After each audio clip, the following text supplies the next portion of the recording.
Let's answer some questions. You got some? My name's Chad. I had a question about the level that you should be at when you start having a team and naming it and you know, start creating your own culture. Mm-hmm. Like what level, like how much should I be making? How many people should I have in my team before I start looking into doing that? This is a good question, actually. I don't have any rules on this, right? What I think is you should just do it whenever you want to, right? As far as like team systems, for me, I just don't think anybody should be doing that almost ever unless they just are making a lot of money and really know what to do. And honestly, I think even most of those people, why do they want to? It's more work, right? But as far as like when do you start just building teams and calling a team name, you could do it the second you decide to, right? You know, when I got started, I just started doing a webinar every week. I didn't have a big list, right? But what happened when I started doing a webinar every week, more and more people started showing up. I was promoting a little harder because I was nervous because my list was so small, right? So I just started doing it. So if you're ready to start doing it, just do it. Cool. Thank you. Yeah. Good man. We'll go him. Dr.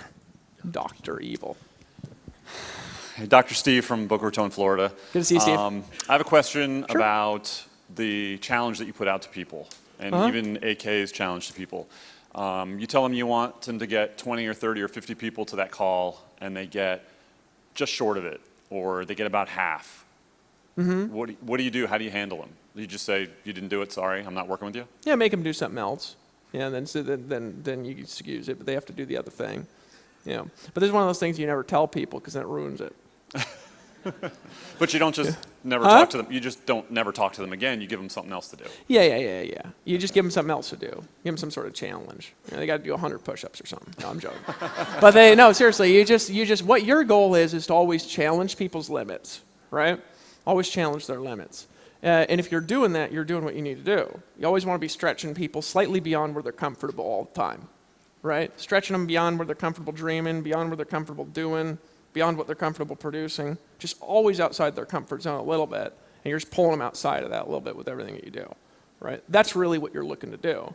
So whatever the person has the capacity to do, you challenge them to do more than that, right? You gotta be forgiving of people, you know what I'm saying? We're not actually being jerks here. We're just stepping on people's toes and getting them to do stuff that they wouldn't otherwise do. You know what I mean? Yep. That's all you're doing. That make sense? Yep. Thanks. Yeah. So if somebody got a big list, challenge them bigger. If somebody's like brand new, just challenge them to do something. That's kind of a little crazy for a brand new person. They have no clue how to do it. And just, if you tell them to do it, they're going to go do whatever they can. You know, if they come sweating, they're like, man, it's like, I tried so hard and I've only got 49 people here. I'm so sorry, you know. Forgive me, master. No. He's like, okay, you know, just do 100 push-ups. Right? I'm joking. Yeah, but that's it. Challenge people, stretch people, all the time, right? Don't let people get around you all the time without stretching them. Don't let it, because what'll happen is if you're doing that, right? If you're doing that, people won't do anything, right? And you just lose opportunities everywhere, right? You lose it, and this is a big problem, guys, with everybody who does this business. Is because they just are never stretching people, right? Just challenge people, right? Like you teach martial arts, right? And where do you always want people? Right on their limits, right? Right on their limits. That's where you always want people. Any personal trainers in here? Right? You are? Where do you want people? Right on their limits. Right where they're uncomfortable. All the time. Then people are grown. That make sense? This guy here. Hypnosis. How's it going, Hi, my name is Noor Mahmood. I've led a lot of people into the inner circle, and I realized that I've lost the influence.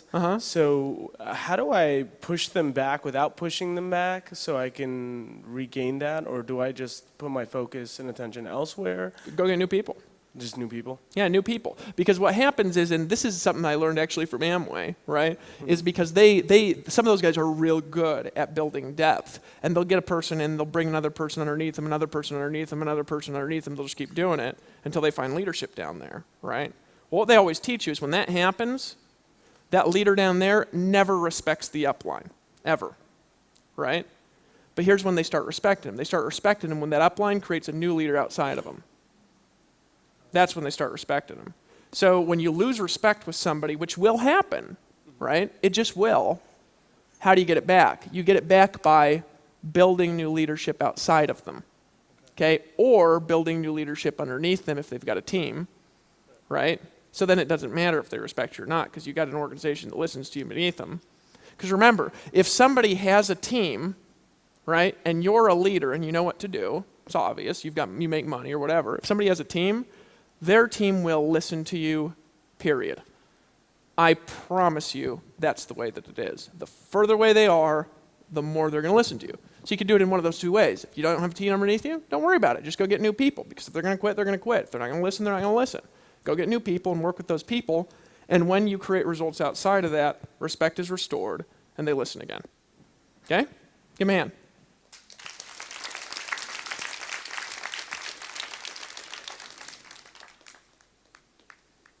This guy.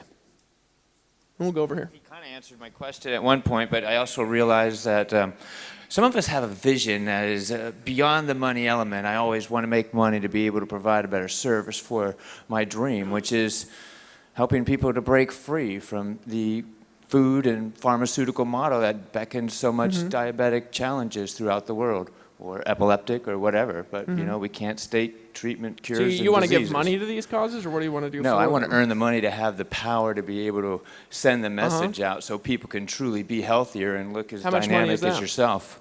How much money is that? How much money do you need to earn to help that cause?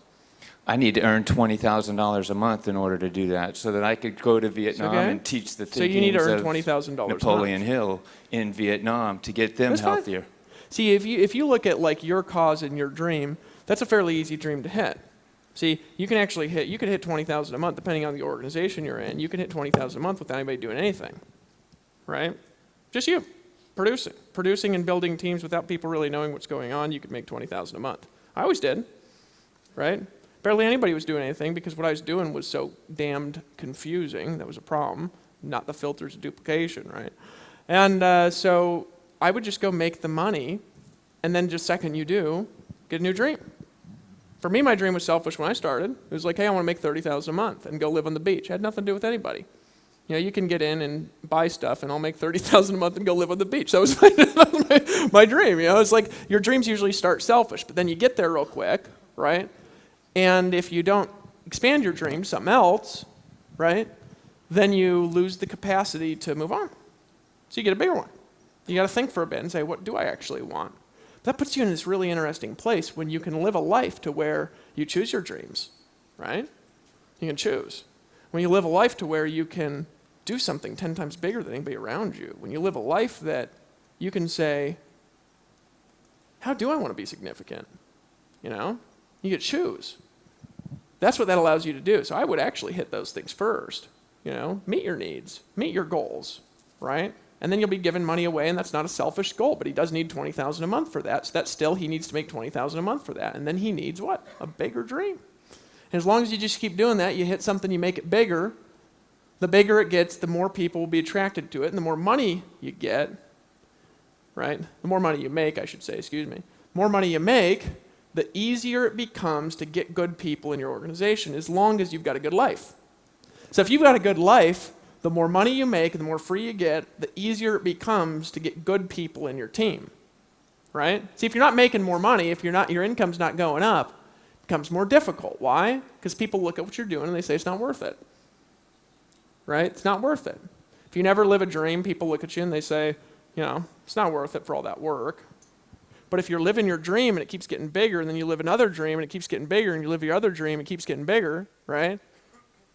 You'll continuously get better people in and around you all the time. And what do I mean by better people? I mean people that are closer to leaders before they join. That's what I mean. Because anybody could become a leader over time. I don't want to think there's better or worse people or something like that when I'm saying that. What I mean is, right, is that some people when they join, they need like 8 years to get there, right? And some people when they join, they're kind of there right now. Or they were there before, they already know how to build stuff.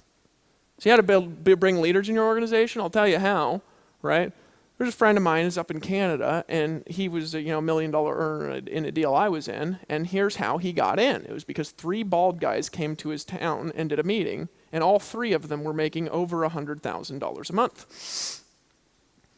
And he got in and he said, this is ridiculous. And just join because of their credibility, right? That's how. So anyways, next question. Over here. We'll do Kevin Connect. Yeah. How did you make the transition when you were $30,000 a month and you were everybody to everybody on the phone all day, three-way calls? How'd you make that transition to get off the phone and retrain your team to become self-reliant the way you taught us today? How'd you make that transition? Just stopped picking it up. Had a message. Yeah, just stopped. Just got it out. It's not helping anybody anyway. You'd be amazed. What you're going to be amazed by, Kevin, is if you are doing that stuff now, right, which you probably are for the pain in your voice as you ask that question. Right? I know how hard these guys work. I mean, I'm around these guys. If you're doing that now, right, it's not helping anybody anyway. You'll be amazed when you stop how it doesn't affect anything. Right? You just start something every week, and then they have to go to that. And they actually show up this time because you don't talk to them if they don't. You know what I'm saying? You want to talk, get on the call. Right? You want to get close to us, then be a leader. Not a big deal. Right? That's a big deal. I'm not a leader now. Okay, well, then you need to be one. Stop it. Just cut it out. I give you permission, right? Guys, it's not helping anyone to do things for them that if they do for other people, it sucks for them. You get that? It sucks for them if they do what you're doing. So you're teaching them and saying by your actions, do what I'm doing, it sucks for you. Congratulations on joining my team. Seriously, my philosophy, right? That's why I refuse all the time, is because for me, I'm doing you a disservice to your life by, through my example, teaching you to do something where you're running around being a Mother Teresa in business, which makes sense if you're feeding people in Africa or something. It doesn't make sense in network marketing, right? Because not only does it not help your team, it doesn't help you, and you could be doing something else for heaven's sakes. I mean, you could be having sex with Melissa or something. You know what I'm saying? Other person. Oh, thanks. Hi, I'm John. What would you, so your classic phrasing when you're on the phone to get them to invest in themselves, invest in their education, you say, are you going to do what I tell you to do if I'm going to show you how to get started with this? And then you recommend the product. Now, what would you say to those people who their expectation is they've joined your business and they're going to get your help, and then you recommend them other products and they're getting frustrated and angry and annoyed at you that you're demanding, well, not demanding, but ask them to buy other products to actually get the training and invest in themselves. If they don't understand that and their expectation was that you were just going to help them, what would you say to those people, and how would you make that transition to, look, you've got to invest in your education, you need these products, but they're adamant that they either haven't got the money or they're frustrated that you're even asking that question? There's a great question in it, because that pops up from time to time, especially if you're newer and you're talking to a lot of people, right? And this will go back into a concept of belief change, right? Because there really is, because something like that, right, doesn't necessarily mean they're not going to buy something else, right? Just an objection, right? But what that really is some belief that somebody's entitled to something. Like, I joined your team, therefore I'm giving you $25 a month, or I'm giving you $10 a month. Therefore, do everything for me, or I'm angry, right? Well, that's their actual attitude. They just, please, just send them the customer service of whatever company you're in and just say, please get a refund. Okay? Just seriously, right? But as far as belief change goes, it's like some people, they just legitimately believe something silly like that. And so what you do is, like with that one, there's this great belief change pattern called apply to self. Okay? Apply to self. And this is one of my favorite ones in the world, apply to self. And what do I mean by that? Well, so let me ask you a question, right?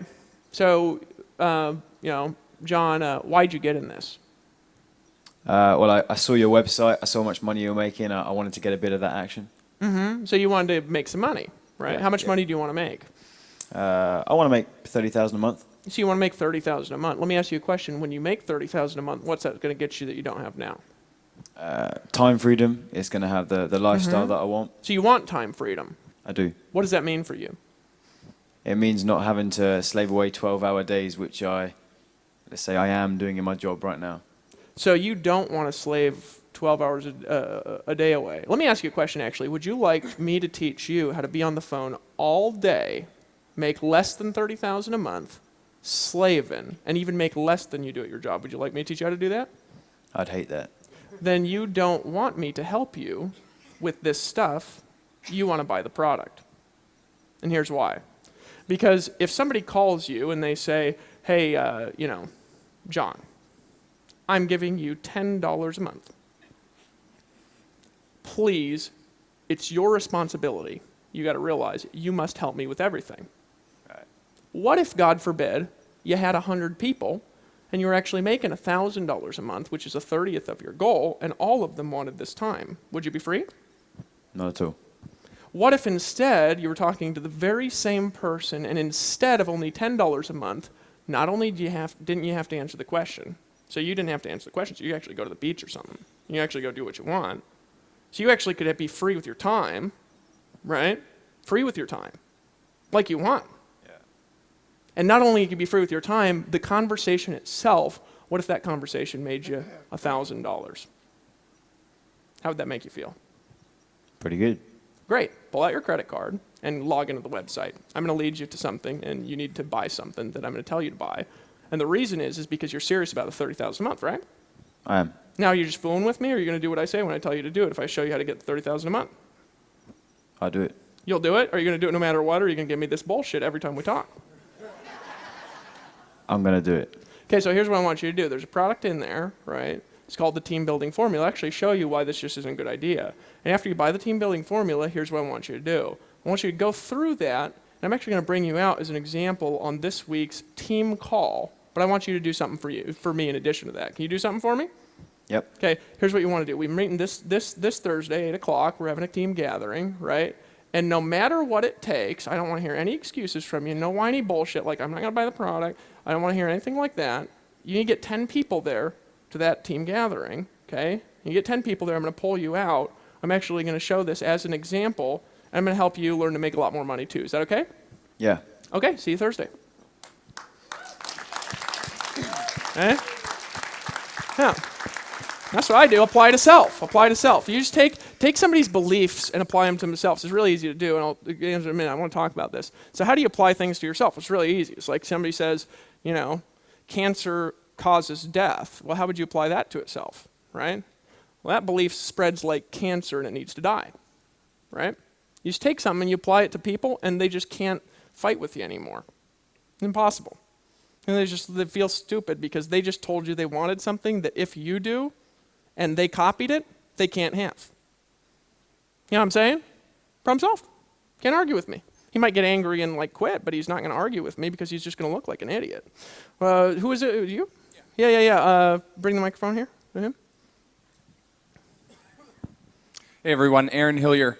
You talked a bit about problems, and you talked about gossiping causes problems, and ignoring problems doesn't solve anything. As your organization gets bigger and bigger, obviously there are going to be more and more problems. I'm sure you don't have the time nor the desire to resolve all problems. So can you talk a little bit more about those that maybe cause a little bit more disease to an organization, or those that are more problematic than others perhaps? Yeah. I mean, this is something I'll talk about in the next, the mass influence formula more so, is how to deal with stuff like this, how to build culture and things like that, because that really has to do with culture. And the way to answer that, the simplest way, is you want mechanisms that regulate and reinforce themselves, right? So for example, it's like the whole don't be a wussy thing. Why do we say that, right? Because anytime we say don't be a wussy, somebody's like, well, I'm not going to be a wussy, and they just do whatever we say. Seriously, that's why we do it. Right? So if you're like, hey, I'll give you an example. So I was at the event back in San Diego, the first one. We had those masks. You guys remember? Some of you guys there, who's here with the masks? Like we had the Guy Fawkes. Some of you are like, what did you do? We had these Guy Fawkes masks at this event, right? So I remember I was up on stage and I was going to give a speech in the Guy Fawkes mask, which was hilarious because you couldn't hear me speak because the sound was being muffled by the mask. I didn't think about that before I put it on, right? And so I got this mask on and I'm up there and there's a whole bunch of people that wouldn't put that mask on. I think they were nervous or something. I think they were like nervous out there in the audience, like, is this guy a terrorist or something like that? It probably was the wrong message. I mean, I just thought it was funny. You know what I mean? I spent like 12 grand to get these masks because I thought it was funny, you know? Funniest request ever for an event planner. They spent like 4 weeks trying to find somebody to deliver 3,000 Guy Fawkes masks, you know? I think they were thinking it was like the movie V for Vendetta. But in any case, I was sitting there and I put the mask on, and then there's like probably 1,000 people that didn't put the mask on. And I took my mask off for a second. I said, don't be a wussy, put the mask on. And I put my mask down, and they all went like this, right? Right?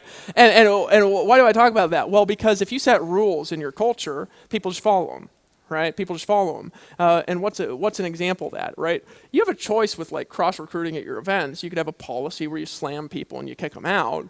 Or you could just say, anybody that comes to our events and tries to recruit people into another deal is a wussy, and we're all going to make fun of them and insult them together like they've got the smallest penis in the world. Right? Problem solved. No, seriously. So little stuff is easy like that. That stuff usually doesn't cause that bad problems, though. The things that are problems are like massive distractions, you know what I mean? People like who hate each other's guts, you know? Because people will dislike each other in your team, right? But you got to realize you're going to have people maybe that just don't like each other in your team, and they're both important. Both of them, right? And you can't play favorites in politics if you have an organization. You just have to let people be who they are. And if somebody's producing, you got to let them do certain things. It's just the way that it is. Because otherwise you're playing favorites, and favorites divide your organization more than people bickering and stuff sometimes, right?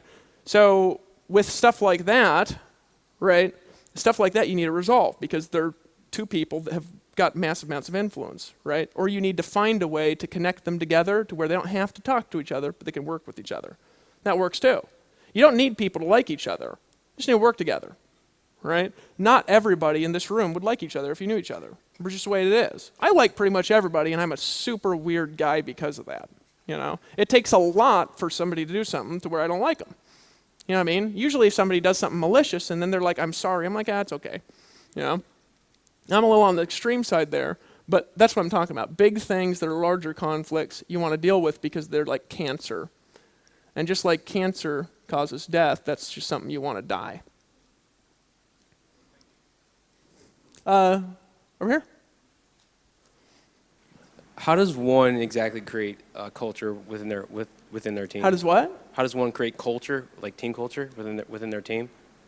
We'll talk about that more so the next event, because that culture is its own thing. But culture is like really, it's social mechanisms, right? Is really what culture is. Culture is the social mechanisms that kind of control things, right? So if you look at like a church or organization like that, what are the social mechanisms that control it, right? Well, there's certain rules everybody has to abide by, right? There's times people have to gather. There's requirements for being a part of it, you know what I mean? If you don't follow the requirements, you kind of get pushed out of it, right? There's things like that. You know, the thing about your team, though, the important thing for your team, though, that's right now is this. You're producing, you're leading by example, and if somebody's bringing something at you or you're doing anything in your organization, you're bringing it back to growth and production only, right? And then you're feeding all that into culture, right? So your organization probably has events of some kind or something like that.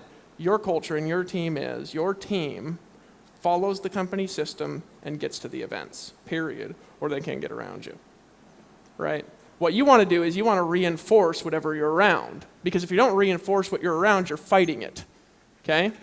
And if you fight it, it doesn't work that well. It won't grow. I actually was building a team in a company where I always have brought people to events. Always. Right? Because I was taught in Amway that if you don't go to events, you don't love your family. Right? That's what they said. They were serious down there about that too. Anyway, they're like, if you went to an event, they're like, are you serious?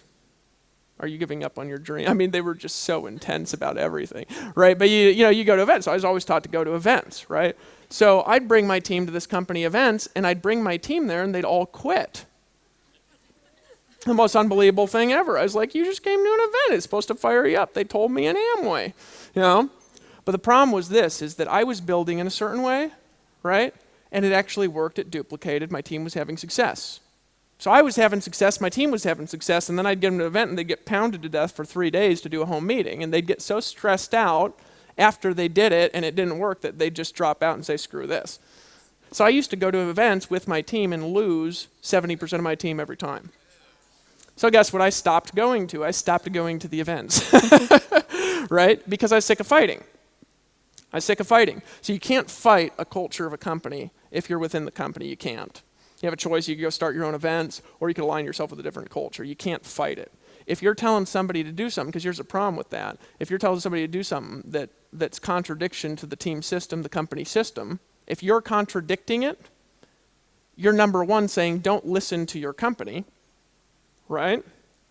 Number two, if other people are succeeding in the company, now you look dumb. Number three, people just won't listen to you as much because they're like, why is he contradicting this more rich person or this more rich group of people? Why is they doing that? That doesn't make any sense. I wonder why he's doing that, and they're just going to start questioning you about everything. That's fine if people question things, but the reality is that as much as possible, you want people to just obey. I said that out loud. I did, right? Okay, because right, the reality is you need people to do certain things, right? And if they don't do those things, you can't move your organization forward. Now, regardless if they question you and then they do them or they just do them, it doesn't matter. What matters is that we all do things and we aim in a direction together, right? So you need to do things that are in alignment and reinforce whatever you're a part of, right? Reinforce it. Because if you reinforce it, it'll reinforce you, right? That's a problem Landon had I was talking about a little bit earlier today, a few months ago when I called him. He said, when I was in this, my team wasn't duplicating. And I said, let me ask you a question, because other people's teams were duplicating just fine, okay? Just fine. So let me ask you a question. Were you promoting the calls? And he said, well, no, I was doing my own calls. I said, okay. How many people were you bringing to the events? Well, I wasn't really bringing a lot of the events and focus on. I was kind of focused on my stuff. I was like, oh, so in other words, you were getting a team to buy something and then saying, don't pay attention to what they're doing, pay attention to me. Right? Of course your team's not going to grow. I mean, for heaven's sakes, listen to that. When you say it out loud, doesn't it just sound stupid? Right? Now, Landon's not stupid. It's just something that people do, especially when they're new. They start to get influence. They're like, I don't want to give away my influence. Right? People always have this fear. It's like, I don't want to give away my influence over these people. Just think about something here for a second, though. Do you really want to control everything? You really want? You want an organization you control, you're only going to have an organization of a couple hundred people ever. You got to just let go of that, right? So that's what I would do, is I would do things that reinforce the cultural system that you're part of. Reinforce the commitments you're a part of, reinforce the systems you're a part of, reinforce the things that you're around, right? Because that is the way to work together with people. If you do that, you'll get more powerful with your people because your company, your team, your leaders are going to edify you and notice, right? Notice. And some of them will do it purely out of ego. I just do it because it works, right? I don't care if somebody is like David Wood's the greatest thing in the world. It's irrelevant to me, right? I just want to do things that work for people. And I know that it works better to be unified than it does to be right about stuff. It's better. People will listen more to a unified message than they will to the message that's more correct, right? So for me, I'm building big groups of people. And I want more people to listen to that. So if I want more people to listen to that, how do I do that? I unify people more, right? That's how I do it. How do you do that? You edify each other. You build on each other. You build on what each other's do. So if I go into a team, I always want to edify the team leader, but I won't edify a team leader if they're not following the system. I won't. I just won't talk about them. I'm not going to de-edify them. I'm not going to say don't listen to the leader, because that has a bad effect. You just don't talk about it. You just talk about the system. When you're around them, you talk about the system. Right? That's what you do. You never want to badmouth anybody, but if somebody's doing something that's not useful to the organization that you don't want to promote, you just don't talk about them, right? Or you don't talk about that aspect of them, or you just talk about something else when you're around them. Okay? That make sense, everybody in here? Who has the microphone? She has it. We'll give it to this guy here. And then we'll go to this one over here. And we're going to do this for a couple of more minutes, and then I'm going to have some closing thoughts for you. Hi, Dave. Ron McClellan from Ocean Springs, Mississippi. Hey, Ron. How you doing? Good. I had a question. If your upline isn't necessarily having a routine meeting, you start one. have a call, and you start your own, if other members on the uplines team, can they join with you and you sort of have them together on your team meeting if you don't have a large downline Yeah, I at don't this care. point in time? Yeah, I don't care. I mean, whatever you want to do, it's fine. Okay. What matters is you have a team that's unified, right? And then- yeah, it doesn't matter. To do that, if you start your own team, like kind of segueing off of what you told Landon, Landon was having his own call, which sounds like similar thing to do, but yet seems like you counseled him, well, go up to the next call. So I was a little confused by that. No, it depends. There's no confusion here. And this is a part of the thing that you look like just somebody that you think a lot about things and everything has to be in this process. And I'm a little frustrated because I don't think like that at all. I'm an engineer. Right. Yeah. I totally understand. What I would actually do is I'd ask Lawrence Tam, what he thinks about that, But for me, there's just no hard rules with stuff. Sometimes something's appropriate for one situation, sometimes it's not. With team things, the important thing is you've got one, okay, and you're promoting it. That's what matters, right? Because if you've got one, you're not promoting it, you're not going to make any money, right? Or you're not going to build anything. So you need to have one and be promoting it, whether it's a part of your upline, whether it's part of a company, a person in it, whether you team up with somebody else's team. To me, it's irrelevant completely. What matters is that you've got something third party that's live, that's happening every week, that you can refer people to, right? So you can keep yourself focused on producing because that's what matters right now. That makes sense? So whatever you want to do is fine within that. Cool, give me a hand.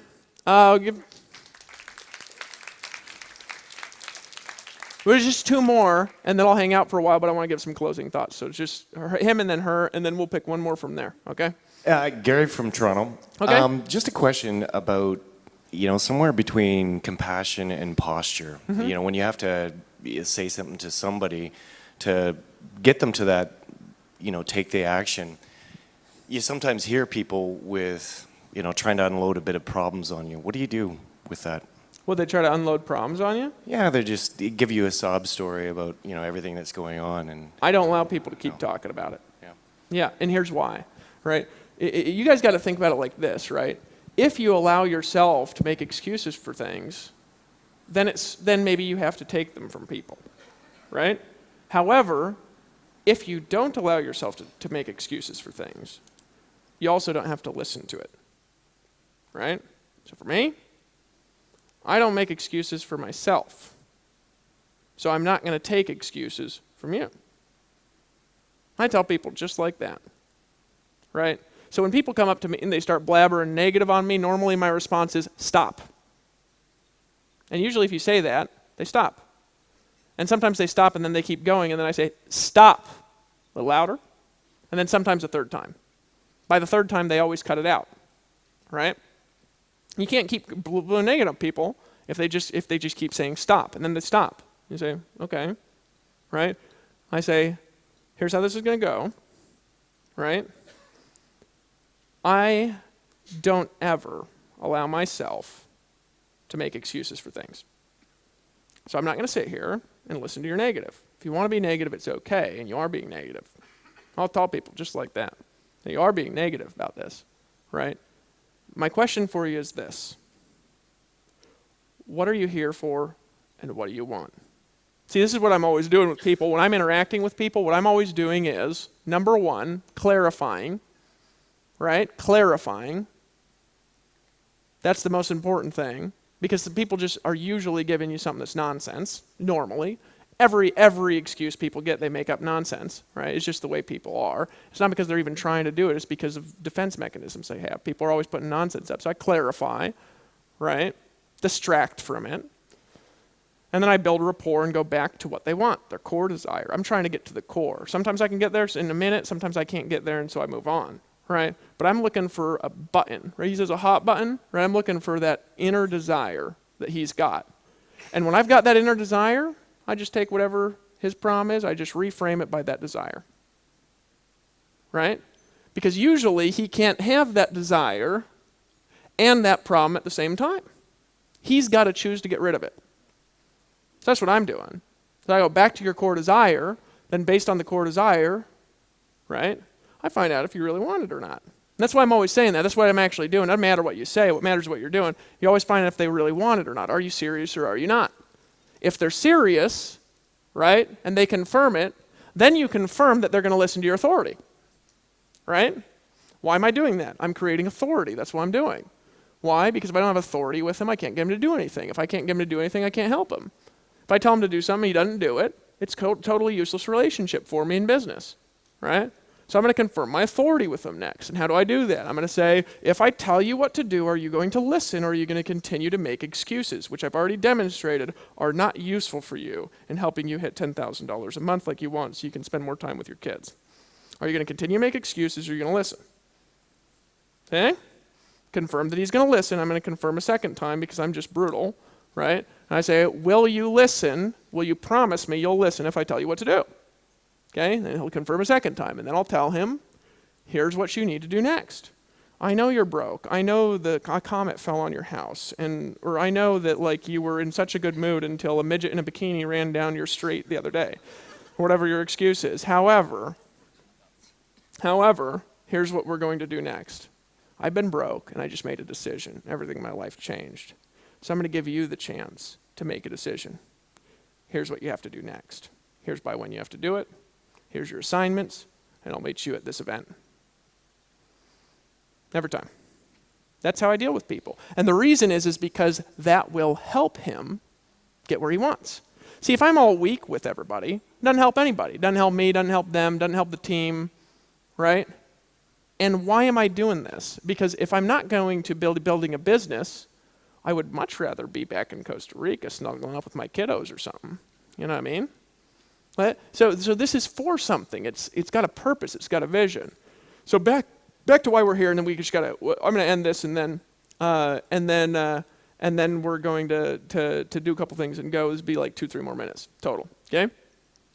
So what are we doing?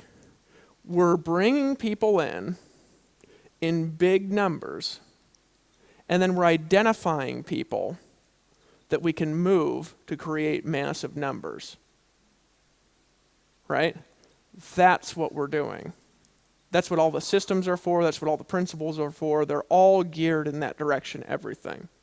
If that's what you're focused on, you're going to build a massive business because you're going to have the time to focus on the right things, right? The right activity, which is moving big numbers. And it will become unbelievable to you what you can do if you could keep up with this over a long period of time. Because the same work that recruits 10 people a month can recruit 60 people a month, can bring in 10,000 people a month. It's the same energy, okay? The same. So you're aiming somewhere, right? And my goal is my question for you is this: did you learn what your outcome was to learn today? Did you learn it? Give me a yes. You learn it? Okay. A little different than what you thought probably when you came here, you know what I mean? But you learned it. You learned it, right? You learned it. So what's next for us? What's next for us is leaving this place with a goal in mind of as quickly as you possibly can, right? Bringing in hundreds of people and then thousands of people, right, using this information, right? Hundreds and then thousands, and here's the key: tens of thousands is not any more difficult than 100. Not any more difficult at all. Isn't that cool? Is that a big shift for you guys? You excited? That's called the team building formula. Thank you for coming. I want you to thank the staff, thank the volunteers, thank everybody around you, thank the leaders who invited you, thank Jonathan, video crew back there, right? These guys are awesome. They've been sitting here listening to me talk about nonsense all day, right? And let's go out there, lock arms, and fight the forces of evil. All right, folks? You excited? I'll see you at the next event with a team, right? With a team. All right?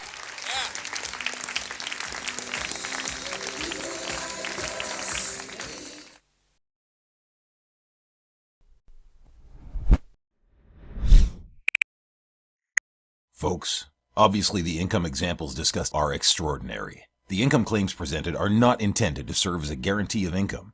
Instead, they're designed to give you an idea of what's possible. Success in this business requires leadership, hard work, and dedication. Since we want to help you make an informed decision, we've gone above and beyond with our income disclosure document. If you want to see the average earnings, please visit the page at www.empowernetwork.com/income.php.